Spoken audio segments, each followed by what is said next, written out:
दोस्तों अगर आप भी गूगल पे, फोन पे, पेटीएम, यूपीआई एप्स का इस्तेमाल करते हो तो जरा ध्यान दें, 1 अप्रैल से ही इन मोबाइल नंबरों पर नहीं चलेगा यूपीआई। एनपीसीआई यानी national payments corporation of India की तरफ से ये नया नियम लागू किया जा रहा। आखिर किन लोगों के मोबाइल नंबर पर गूगल पे, फोन पे चलना बंद हो जाएगा, ये नियम तो देखेंगे ही। इसके अलावा यूपीआई से पेमेंट करने पर अब आपकी कमाई भी होगी। सरकार की तरफ से बड़ा फैसला लिया गया। इस नई स्कीम का फायदा किन किन लोगों को मिलेगा, इस योजना के बारे में भी जानेंगे। वहीं दोस्तों एक और सरकार प्लान कर रही है, बढ़ते यूपीआई के फ्रॉड के कारण अब यूपीआई से जुड़ा एक तगड़ा फीचर हटाया जाएगा। पेमेंट के लिए सिर्फ क्यूआर कोड को ही बढ़ावा मिलेगा। तो इसी तरह से एक एक करके यूपीआई से जुड़े आज के 5 बड़े अपडेट नए नियम देखते हैं, जो कि आम आदमी के लिए जानना बहुत ही महत्वपूर्ण है। दोस्तों साल 2016 11 अप्रैल की वो तारीख जब भारत सरकार की तरफ से यूनिफाइड पेमेंट इंटरफेस यानी यूपीआई लॉन्च किया था, और इस लॉन्चिंग ने हमारे देश की तकदीर बदल दी। लिटरली डिजिटलाइजेशन और ऑनलाइन पेमेंट सिस्टम में क्रांति से आ गई यूपीआई के बाद। और यूपीआई को सबसे बड़ा बूस्टअप तो तब मिला जब कोरोना काल के लॉकडाउन से ठीक पहले ही 2016 में यूपीआई को लॉन्च किया था। तो जब 2020 में लॉकडाउन वगैरह लगा, उस समय डिजिटल पेमेंट काफी ज्यादा करने लगे लोग बाग, है ना। और आज तो दोस्तों आलम यह है कि यूपीआई का इस्तेमाल सिर्फ भारत में ही नहीं होता है, बल्कि UAE, Sri Lanka, Bhutan, France, Nepal, Singapore समेत कई देशों में अभी यूपीआई यूज में आने लगा है। रूस के साथ तो भारत सरकार का इसके लिए एग्रीमेंट साइन भी हो चुका है। इंडोनेशिया, लैटिन अमेरिका और अफ्रीका वगैरह में भी यूपीआई को इस्तेमाल करने के लिए सरकार डिस्कशन कर रही है। तो ग्लोबल बनता जा रहा कुल मिलाकर यूपीआई। अब आप कतर में भी यूपीआई से पेमेंट कर पाएंगे, इसकी भी टेस्टिंग पूरी हुई।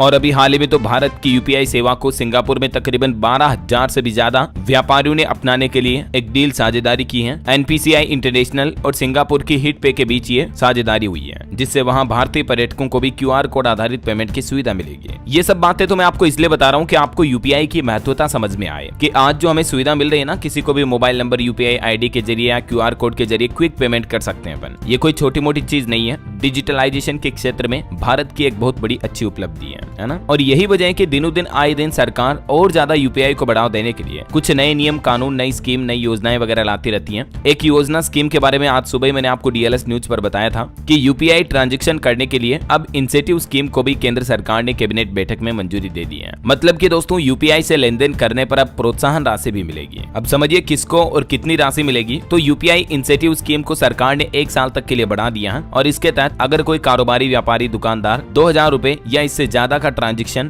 ग्राहक से यूपीआई पेमेंट के जरिए लेता है तो दुकानदार को 3 रुपए अलग से मिलेंगे। जैसे मतलब कैशबैक, रिवार्ड ऑफर वगैरह हो गई है, समझ रहे हो। और इस योजना के लिए भी सरकार 1500 करोड़ रुपए खर्च करेगी। केंद्र सरकार की तरफ से कल ही कैबिनेट बैठक में यूपीआई को प्रमोट करने के लिए इंसेंटिव स्कीम को 1 साल तक के लिए बढ़ा दिया है। अब ये स्कीम 31 मार्च 2026 तक जारी रहेगी। केंद्रीय आईटी मंत्री अश्विनी वैष्णव ने बताया कि इस स्कीम में रुपे डेबिट कार्ड और भीम यूपीआई के जरिए 2,000 रुपए तक के person to merchant P2M transaction करने पर छोटे दुकानदारों को भी 0.15% इंसेंटिव मिलेगा, है ना। तो पहला तो अच्छा फैसला यूपीआई की तरफ से सरकार द्वारा ये लिया गया। उदाहरण से भी आप समझ सकते हैं कि कैसे दुकानदारों को इस इंसेंटिव का बेनिफिट मिलेगा। सरकार ने टारगेट बनाया है इस साल 2025-26 में यूपीआई ट्रांजैक्शन के आंकड़ों को बढ़ाकर 20,000 करोड़ ट्रांजैक्शन तक पहुंचाना है, ठीक है। और इसके अलावा देखिए आप यूपीआई ट्रांजैक्शन के नियमों में एक और बड़ा बदलाव ये लागू होने जा रहा। 1 अप्रैल से ही आपके वॉलेट पर भी असर पड़ेगा, क्योंकि एनपीसीआई यानी national payments corporation of India की तरफ से निर्देश जारी किया गया सभी बैंकों को।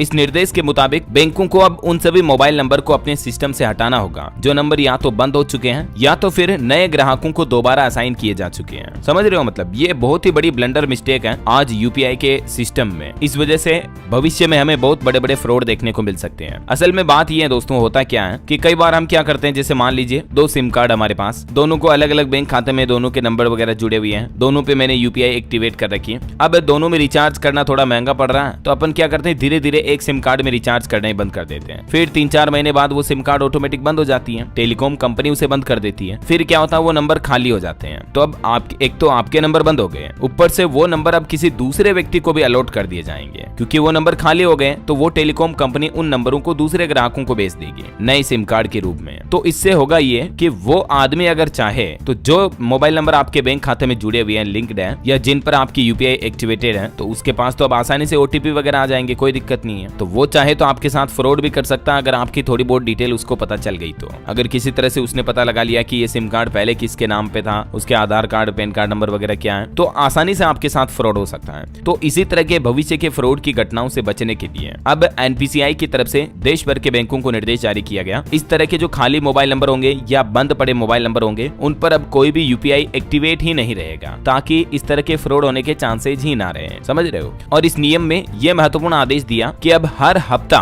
मोबाइल नंबर का डेटा अपडेट होगा कि कौन से नंबर खाली हुए हैं, कौन से सिम कार्ड बंद हो चुके हैं, उन पर कहीं कोई यूपीआई एक्टिवेट तो नहीं था या उन पर कहीं कोई मोबाइल नंबर बैंक में लिंक तो नहीं थे। तो जो सिम कार्ड बंद हो चुके हैं उन नंबरों को बैंक खातों से भी डी लिंक किया जाएगा, यानी हटाया जाएगा, ताकि उन मोबाइल नंबर के जरिए किसी के बैंक खाते से पैसे वगैरह नहीं निकाल लिए जाए। समझ रहे हो। तो हर हफ्ता ये डेटा अपडेट होगा और इसके लिए बाकायदा बैंकों को टेलीकॉम कंपनियों का भी सहारा लेना पड़ेगा। तो इसमें एयरटेल, वोडाफोन आइडिया, जियो वगैरह सभी की भूमिका भागीदारी होगी इस सिस्टम को सेफ और सिक्योर बनाने के लिए, है ना। चलिए अगला एक और बड़ा महत्वपूर्ण अपडेट देखिए आप। यूपीआई में पुल ट्रांजैक्शन को भी बंद करने की प्लान कर रही है सरकार और एनपीसीआई। भारतीय राष्ट्रीय भुगतान निगम अब डिजिटल फ्रॉड को रोकने के लिए ये एक और फैसला ले सकता है, क्योंकि आए दिन फ्रॉड के मामले जो देखने को मिलते रहते हैं, इसीलिए यूपीआई का ये तगड़ा फीचर हटाया जा सकता है। पेमेंट के लिए क्यूआर कोड को बढ़ावा देगी सरकार। अब आप सोच रहे होंगे कि यार ये पुल ट्रांजैक्शन क्या होता है, तो समझिए। जब कोई व्यापारी अपने ग्राहकों को भुगतान का अनुरोध भेजता है तो उस स्थिति को पुल ट्रांजैक्शन कहा जाता है, और इस तरह के अनुरोध में भुगतान की जाने वाली राशि पहले से ही शामिल होती है। मतलब समझ रहे हो। आपको कई बार फोन पे, पेटीएम वगैरह पर ये नोटिफिकेशन आते हैं कि पे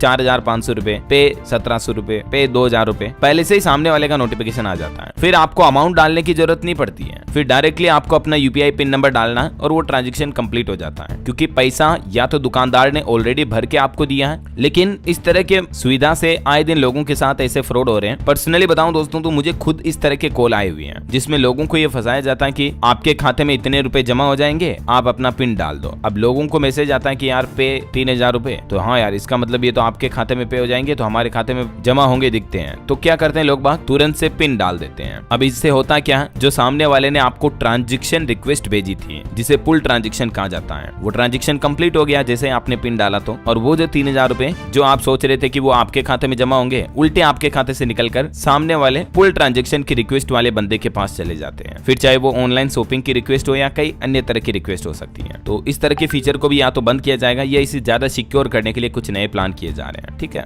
इसके अलावा एक और बड़ी खबर देखिए, अब यूपीआई से पेमेंट करना महंगा पड़ सकता है, कुछ आपको एक्स्ट्रा चार्जेस देने पड़ सकते हैं। हालांकि ये आम आदमी के लिए नहीं होंगे, बल्कि जो बड़े कारोबारी हैं उनके लिए अब सरकार प्लान कर रही है। यूपीआई को निःशुल्क नहीं रखा जाएगा, बल्कि यूपीआई में रुपे डेबिट कार्ड के जरिए भुगतान करने पर मर्चेंट शुल्क लगाने की भी तैयारी की जा रही है भारत सरकार द्वारा। हालांकि अभी तक ये शुल्क लागू नहीं हुआ है, लेकिन जल्दी ये शुल्क लगाया जा सकता है। तो फिर आप यूपीआई और रुपे डेबिट कार्ड दोनों का इस्तेमाल करके अगर किसी को पेमेंट करोगे तो हो सकता है आपको 1%, आधा % तक एमडीआर शुल्क के रूप में शुल्क देना पड़ सकता है। ईटी यानी इकोनॉमिक टाइम्स की रिपोर्ट के मुताबिक मीडिया रिपोर्ट्स ये चल रही है। और ये एमडीआर शुल्क का मतलब क्या होता है, मर्चेंट डिस्काउंट रेट, यानी ये वो चार्ज होता है दोस्तों जो दुकानदार अपने बैंक को डिजिटल पेमेंट प्रोसेस करने के लिए देते हैं। फिलहाल अभी के समय सरकार ने इस चार्जेस को, इस फीस को माफ किया हुआ है, लेकिन भविष्य में सरकार इसे दोबारा लागू करने का प्लान कर रही है। ये ठीक वैसे ही होगा जैसे अभी अपन फोन पे वगैरह से मोबाइल रिचार्ज करते हैं तो 1-2 रुपया एक्स्ट्रा कटता है, होता है ना। तो वैसे ही अब आपको मतलब बड़े व्यापारियों को भविष्य में ये ट्रांजैक्शन शुल्क भी देने पड़ सकते हैं बड़े पेमेंट करने के लिए, है ना। तो ये दोस्तों गूगल पे, फोन पे, पेटीएम, भीम ऐप, यूपीआई वगैरह से जुड़े 4-5 बड़े महत्वपूर्ण अपडेट और नए नियम उम्मीद आपको जरूर जानने मिले होंगे। और भी 1 अप्रैल 2025 से कई सारे नियमों में बदलाव होगा, तो उनकी अलग से जानकारी मैं आपको डीएलएस न्यूज चैनल पर बता दूंगा। तो बिल्कुल इसके लिए आप मेरे साथ जुड़ जाइएगा, चैनल को सब्सक्राइब